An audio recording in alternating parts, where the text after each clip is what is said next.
If Except everybody did, I've become a bit stuck. I have to say I've been stuck. There are two things that have made me stuck.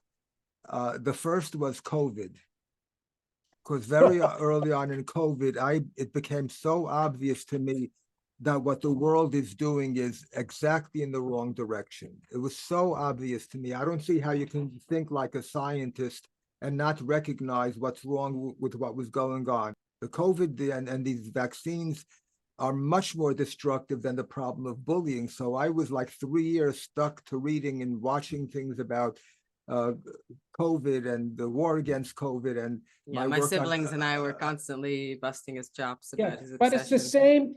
same mindset. It's the same mindset. It's the binary mindset, either or. If you really stop and think about it, all progress is made primarily by people who don't follow the crowd, who don't jump on the bandwagon and say, that makes a lot of sense, that's plausible, but let's perhaps think maybe there's another way to do this. Did you ever see the movie 12 Angry Men?